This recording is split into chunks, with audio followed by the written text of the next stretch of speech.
Ini kan uang rakyat. Jadi kalau bicara banyak yang ngomong, itu orang banyak yang sok pintar kalau ngomong. Itu yang ekspor kan pengusaha, bukannya petani. Hei, 40% petani sawit itu ada di Indonesia.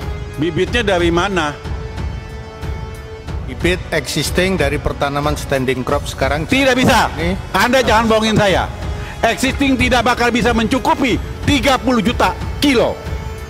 Ya, Anda sudah keliling-keliling nih. Saya ini bukan sebodoh yang Anda pikir saya ini bodoh. Sudahlah, sudah cukup.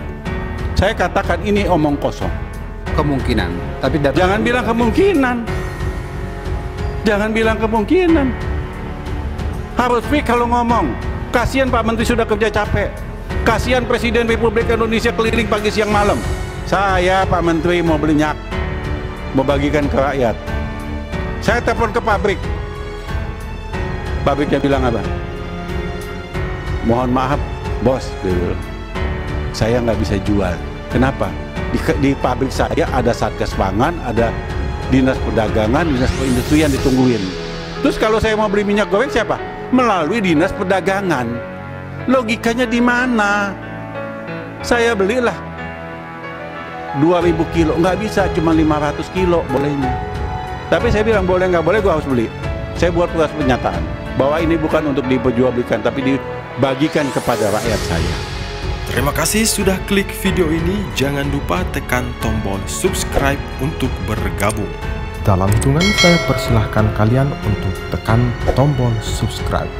10, 3, 2, 1. Saya ucapkan selamat bergabung dalam channel ini. Kami sayangkan ini adalah Dijen Perkebunan. Mana Dijen PLT-nya? Anda punya wewenang yang besar sekali terhadap PSR. Uangnya sekian triliun, tapi Anda tidak pernah berupaya untuk rakyat, untuk PSR itu. Replanting rakyat, Anda punya wewenang. Itu kan pungutan dari CPO. Nilainya hampir 140 triliun sekian, yang dimana 110 triliun dipakai untuk subsidi. Yang dipakai untuk PSR baru 6 triliun. Sementara kunjungilah, coba lihat perkebunan rakyat. Jalannya hancur total. Di sana kan bisa ambil dana dari BPDPK itu bisa. Karena apa? Infrastruktur. Tinggal kerjasama sama PU atau sama BUMN. Tidak perlu diaspal. Nggak usah jauh-jauh lah. Ikut saya ke Lampung sana. Perjalanan kurang lebih 30 kilo, paling cepat 2,5 jam. Karena apa? Hancurnya jalan. Ini gimana Dijen Perkebunan kok diam 1000 bahasa? Uangnya banyak kok, Anda punya wewenang. Ini loh yang saya sayangkan. Satu tadi pertanyaan yang jawaban yang menggelitik mengenai BPDPKS. Kewenangan kita kok kita kasih orang lain. Coba saya nggak ngerti ini. Yang membuat permen ini siapa? Kewenangan kita loh, perkebunan itu harus mempunyai legasi. Karena yang nama sawit rakyat itu ada di Dirjen Perkebunan, bukan di Menteri Keuangan, bukan di PDPKS, bukan Dewan Pengarah. Ini loh yang terjadi. Masa kita punya kewenangan kita kasih orang lain? Saya minta kalau perlu segera dicabut ini. Ya, saya tidak mau. Karena apa? Ini kan uang rakyat. Jadi kalau bicara banyak yang ngomong, itu orang banyak yang sok pintar kalau ngomong. Itu yang ekspor kan pengusaha, bukannya petani. Hei, 40% petani sawit itu ada di Indonesia. Berarti dia mempunyai hak 40% CPO yang diekspor. Apa CPO-nya ada KTP-nya, ada identitasnya. Ini milik pengusaha A, milik B, ini punya petani. Tidak ada. Jadi ini alangkah orang kewenangan kita kasih orang lain. Saya minta segera ini dicabut, masukkan kesimpulan rapat. Itu yang pertama. Yang kedua, Soandi, saya tanya. Tadi kalau Pak Slamet bicara 2023, saya bicara yang hari ini. Berapa target tanam kedelai? Izin Pak. Dari APBN 52.000 hektar, ya. Dari program KUR kita kejar 600.000 hektar. Izin Pak Menteri. Bibitnya dari mana? Bibit existing dari pertanaman standing crop sekarang Tidak bisa. ini Anda jangan bohongin saya. Existing tidak bakal bisa mencukupi 30 juta kilo. Ya, Anda sudah keliling-keliling nih. Ya, saya tegaskan di sini. Saya ini bukan sebodoh yang Anda pikir saya ini bodoh. Anda udah keliling-keliling, siapa yang bisa import bibit dari Brazil? Bibit kedelai. Tidak mungkin 30 juta kilo. Atau 30.000 ton. Jadi Anda jangan bilang keliling, ya udahlah. Mereka kan bilang, emang Indonesia butuh bibit. Bibitnya dari mana? Brazil. Lama perjalanan 40 hari. Brazil Indonesia bibit itu. Selama perjalanan siapa yang ngurus merawatnya?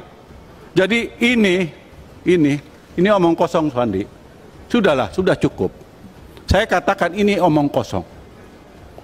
Tadi Pak Menteri mengatakan panen 1 hektar 1,5 ton. Tapi Anda tulis di sini 1,7. Kenapa nggak tulis 17 ton sekalian 1 hektar? Sama tanahnya, sama traktornya, sama yang petaninya sekalian timbang. Iya, 30 juta kilo loh. Yang cocok cuma dari Brazil. Sudahlah, sudahi cukup ya. Kemudian masalah jagung. Kalau jagung ini surplus, ya, tuh tanya tuh di Dirjen PKH tuh, 1 tahun berapa import gandum untuk pakan? 3 juta ton? Atau 5 juta ton? Tolong dijawab. spesifik pakan tidak ada kami keluarkan rekomendasi Pak Ketua. Saya paham, tapi Anda nggak bisa menghitung. Iya Pak Ketua. Nggak bisa menghitung? Belum. Belum bisa? Estimasi aja sekitar 2 juta Pak. Kemungkinan. Tapi data jangan bilang kemungkinan. Jangan bilang kemungkinan. Harus fix kalau ngomong. Kasihan Pak Menteri sudah kerja capek. Kasihan Presiden Republik Indonesia keliling pagi siang malam. Ya, itu loh. Harga bisa 8.500 sampai 9.000. Bisa 1,7 juta, 1,7 ton per hektar. Tanya di lapangan, bisa 1 ton aja sudah bagus. Ini saya bicara kenyataan. Saya bukan ahli pertanian, tapi saya selalu keliling bertanya karena saya orang bodoh. Kalau sudah bodoh tidak bertanya, cuma ngomong, ya matilah. Saya bertanya, yang nama Fakultas Pertanian, saya bertanya di Lampung. Saya tanya sama IPB, berapa sih? Ya. Kemudian lagi, ya, kedelai impor kan kita semua tahu. Ini kan banyak orang yang pintar ngomong, subsidi aja kedelai, ya pemerintah turun. Yang mau disubsidi siapa? Importirnya, pengrajin tahu tempenya. Saya bicara import kedelai dulu, ya. Siapa yang mau disubsidi? Pengrajin tahu tempe yang jumlahnya 100.000 lebih.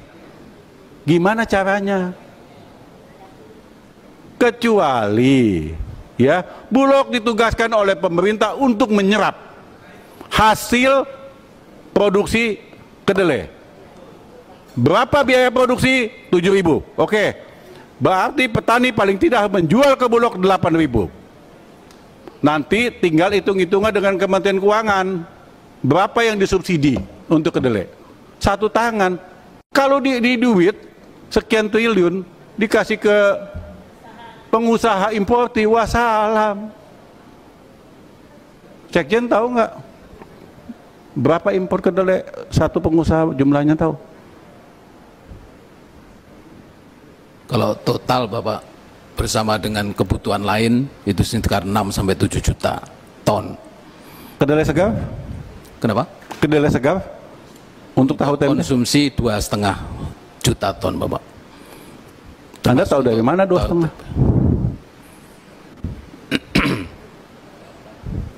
Kebutuhan untuk kedelai segar 2,9. Pak Buas pasti tahu, ya. Satu pengusaha menguasai 2 juta ton impor. Tanya Pak Buas tuh. Ya, saya kan kalau ngomong kan bukan asal aja, saya punya data maka saya bisa ngomong. Itu aja.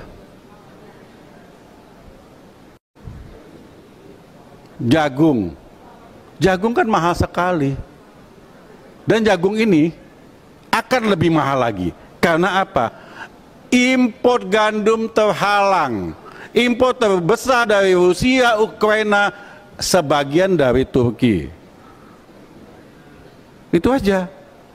Dan satu lagi, harusnya karantina ini kenceng sekali nih. Kenapa saya katakan kenceng?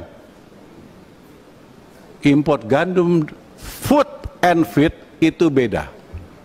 Kalau food tidak kena 5%, tapi kalau feed wajib 5%. Siapa yang ngawasin? Nggak ada yang ngawasin, bos. 5%, bos. Kali aja 3 juta lah. 3 juta ton udah berapa duitnya? Begitu juga dengan BPDPKS. 110 triliun untuk B20. Satu pengusaha mendapatkan nilai yang sangat fantastis. 39 triliun. Satu pengusaha. Sekarang kita bertanya, berapa juta kiloton bio B20 yang kamu buat? 1 kilonya berapa? Ini kan seolah-olah gelap gulita. Inilah yang saya agak bingung. Kenapa kedelai kok impor seenak-enaknya aja? Kalau masalah beras, saya memuji setinggi langit bahwa Kementan sangat hebat. Kalau masalah beras, berapa yang lalu masih ada impor. Ini kan ada juga akal-akalan ini. Impor beras khusus sampai 400.000 ton. Wah, ini kan ketahuan itu yang di sono yang main situ. Datanya saya punya, PT-nya pun saya punya. Ngakunya selalu beras khusus. Seberapa banyak sih orang makan Japonica? Beras Jepang, beras India? Iya kan? Ini kita jadikan pelajaran semua loh. Zaman dulu, setiap importir beras ketan wajib menyerap ketan lokal. Bekerja sama dengan Gapoktan. Wilayah paling besar Jawa Timur. Tapi alhamdulillah, cuma surat tok yang keluar. Surat keluar, mereka nggak beli, inilah rekom untuk dikeluarkan oleh Kementerian Pertanian. Apapun peraturan kita buat, pasti ada juga yang ngakal-ngakalin, Pak Menteri. Saya nggak mau tuh jadi seperti itu. Ya, tadi saya dengar PKB udah bikin pansus, PKS pansus, mungkin Ibu Kiki juga ikut pansus juga nanti untuk minyak goreng.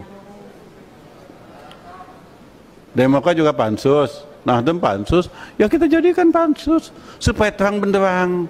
Kita bukan bicara, oh kamu salah, kamu salah, kamu salah. Orang menteri kok ngomongnya melenceng-melenceng. Harga kedelai naik karena babi di Cina makannya kedelai.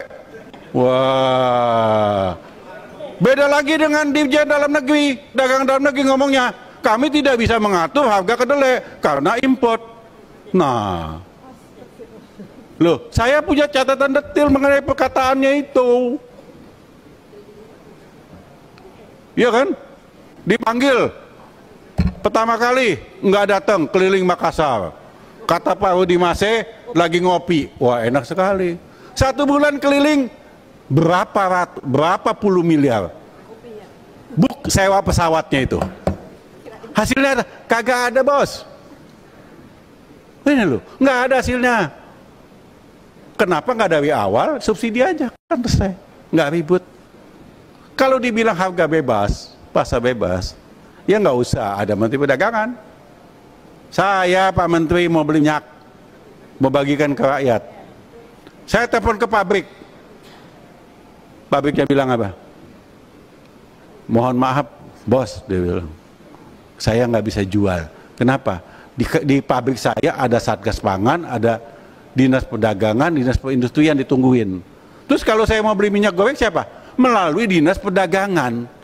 Logikanya di mana? Saya belilah 2.000 kilo, nggak bisa, cuma 500 kilo bolehnya. Tapi saya bilang boleh nggak boleh, gue harus beli. Saya buat tugas pernyataan bahwa ini bukan untuk diperjualbelikan, tapi dibagikan kepada rakyat saya. Maka saya bingung kok jadinya begini.